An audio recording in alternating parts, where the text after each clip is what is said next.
Hello, everybody. Today I'm so excited because I get to interview Chido. And some of you may know Chido, some of you may not. She's definitely somebody that helps us sales team partner for success. And I'm very excited to introduce her. So here you go. Here is Chido. Good morning, Chido. Yay! Hi, Brenda. How are you doing? I'm doing really great. Chido, what is your Good. official title at ZimWorX?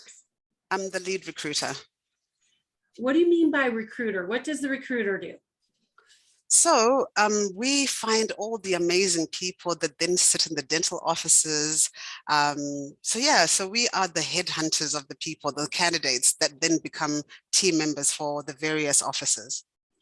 I think you're being a little bit humble with that because I basically put in requests about a mile long most of the time. And then Yes, you you do. filter it through and you find just the right candidates to interview in Yeah, front of this client. So much yeah. so that many times our clients will call me back and go, how do I choose? They're Oh, all wow. amazing. I'm like, well, a little inside information. I told Chido exactly what you were looking for, and she found them. And what's so interesting to me, Chido, is if I don't give you enough information, you reach right back out and say, this isn't enough. I've got, hundreds that match this, narrow it Mhm. down a little bit more. I had one Right, right. in my inbox this morning. Give me more Ooh, information, true. just Well, so the you can thing find the is, right one. Go ahead. yeah, you're as good as the information that you get, right?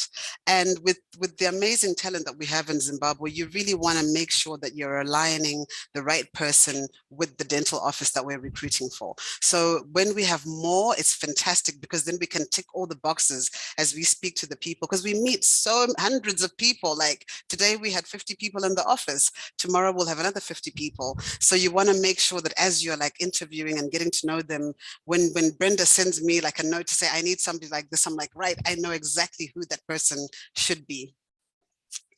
I don't know how you remember everybody's faces and names and CVs and all of that, because literally I reach out and say, hey, Chido, can you find this person that has blonde hair, blue eyes? No, not quite like that. But I ask for all these special things and you're able to put it together within 2 days. Yeah, yeah, Because most for of the sure. time when we're giving you that request, it's for 2 days later for those interviews.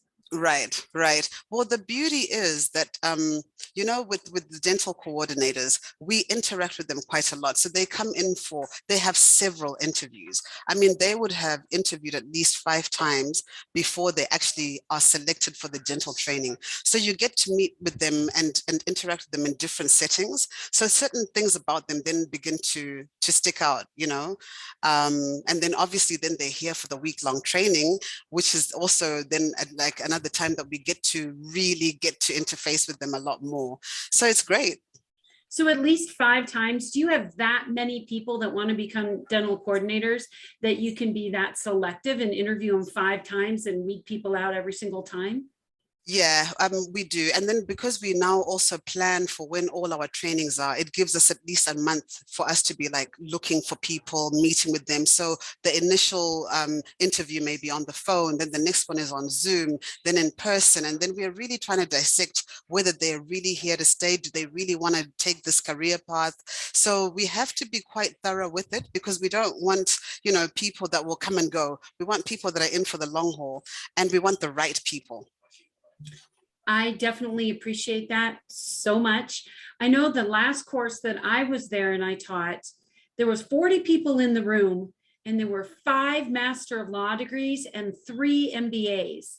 So when you Yes. talk to these people, why do they want to leave their law career to the side and come work for ZimWorX as a dental coordinator? Well, the thing is, okay, so let's look at the law profession, right?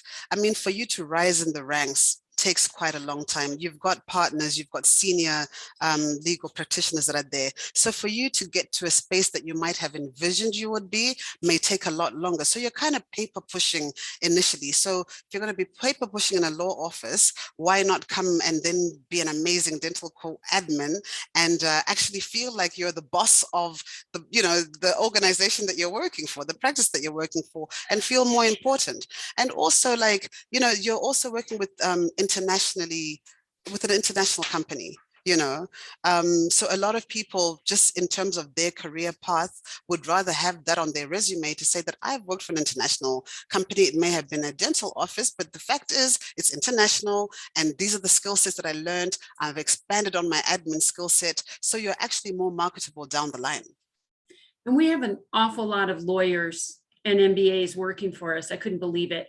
When I asked one of them why they were here in dental training, they said they never really wanted to be a lawyer, but their family wanted them to be a lawyer. So they went through law school, got their law degree, and the family can say they have a lawyer in their family, and now they're working as a dental coordinator, and they're killing it. Some of those lawyers that we have are top-notch dental coordinators. And some of the degrees that I see that come through the door, I've never even heard of them in the United States. Right. And like peace and conflict degree, I hadn't met anyone with that degree, and we have several that have that.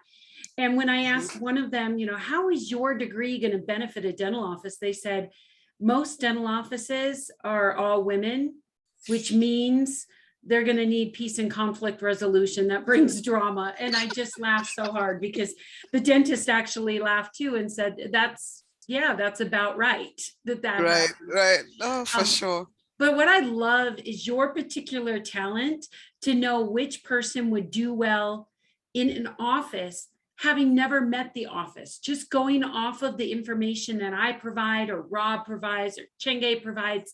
You're able to put that person directly into the right placement. And to me, that is a gift that you have given us, because I can count on one hand, actually with one finger, the amount of times that a client has said none of these candidates would be a good fit for me.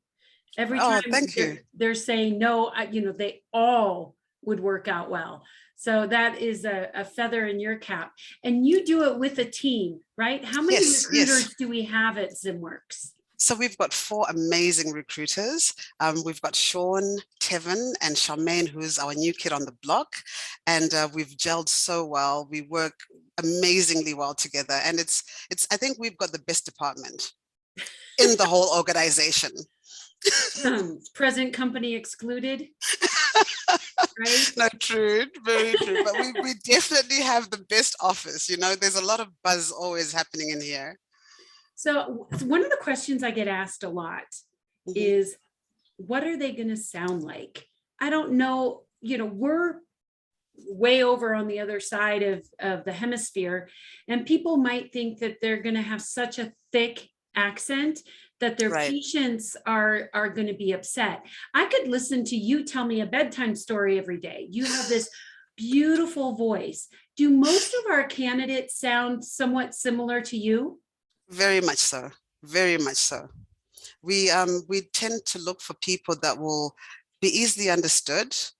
We do realize that, the way we would sound as Zimbabweans would be somewhat different for American clients. So we try and find people with as much of a neutral sounding accent as possible, so that they can blend. And then you'll find that once they're in the offices, they now start saying things like Brenda and hello.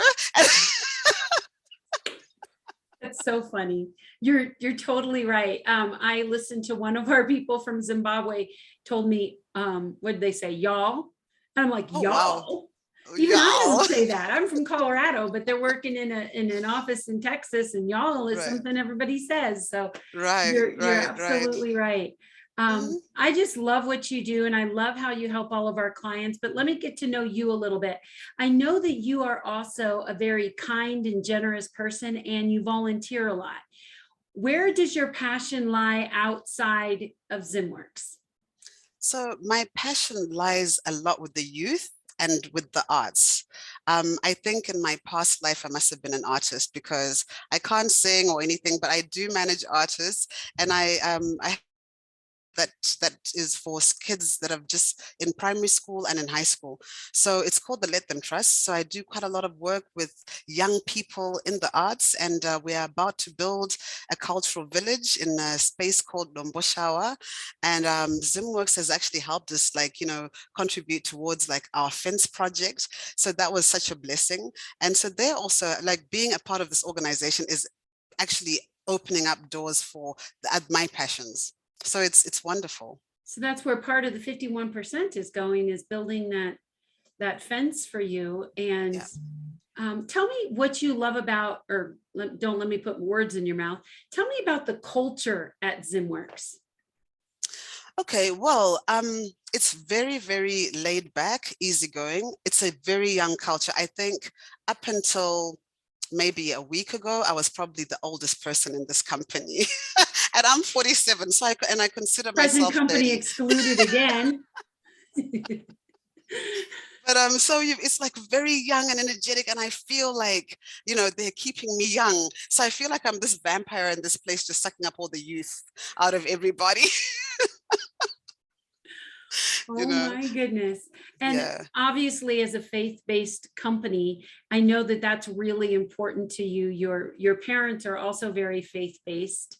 Mm-hmm. And Both my parents are pastors. My dad is both my parents are pastors, actually.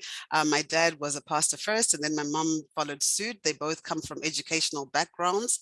My dad is actually a dean for a theological college, so he is teaching pastors to go out there and make a difference. So being in an organization that's also faith-based is like just continuing from how I was raised. And it's absolutely amazing that, we can offer that other than just having an HR department. You've got a pastoral team that you can go and speak to, get spiritual feeding. If you just want a confidant and that, I can have a prayer afterwards, just a feel good. And, the beauty is that, you may not necessarily be a Christian, but you'll find that people are still going to the pastors, and there's a lot of people that are now becoming Christians as a result of just being in the atmosphere. So kudos to ZimWorX for that. such a beautiful thing. Okay, so quick questions here. Ready? Okay, yes. Okay, favorite food?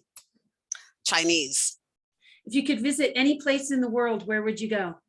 Bahamas. Ooh, that's a good one. What food would you absolutely never eat? Snail. Escargot is Escargot. good. It's good, Chido. It's the thought. It's the thought. Maybe if I ate it and I didn't know that it was snail. So good. Because And it tastes like a eat portobello lot of mushroom. stuff. It's very Okay. good. What's Okay. number one item on your bucket list? Climbing Mount Kilimanjaro. Ooh. Okay. What is your favorite animal? A cat, but I'm very allergic to them. So I'll go with the koala bear. I think I'll go with the koala bear. What is your favorite thing to do besides volunteer, go to church, and go to work? On the weekends, what is your favorite thing to do in Zimbabwe? Spend me time. I can Netflix and do, like, I literally may not leave my bedroom when I can just have time to rest and not have to see people and not have to talk, just to introspect and just be myself. Interesting. What is the one thing that you've done in your life that you're the very most proud of? Making the national team basketball for the greater part of my teenagehood in Zimbabwe. I didn't know that. Well, actually, no, it wasn't. Yeah, I made national team in high school, like my last 2 years of high school. And then I made the national team poster. I played all Africa games. So I'm a national team player, and that makes me really proud. Ooh, that is pretty awesome. Yeah. And last question for you. Well, actually, second to the last. What is the thing that you're the most afraid of? Losing my parents. Ooh. Yeah, I get that, because you and I are getting up there in age, so that would be something to fear. And my very last question for you is, what would you tell a dentist that's thinking about, but not real sure, thinking about getting a remote team member? with SupportDDS? Okay, I would say to them, Doc, they are well trained, they are young and fabulous, eager to learn, and you cannot go wrong. If you want a transformation in your dental practice, you want to get a virtual team member from ZimWorX and SupportDDS. I 100% agree, because I know that Chido and her team of recruiters is going to find just the right person for any dental office. So Chido, thank you so much for taking the time today to do this recording with me. I know that you have a lot of interviews that you need to prep for this week. So thank you for carving out this time in your busy schedule. It was so awesome being on the other side for a change, you know? That's true. That's true. All right. All right. Thank you. All right. Bye-bye, Brenda.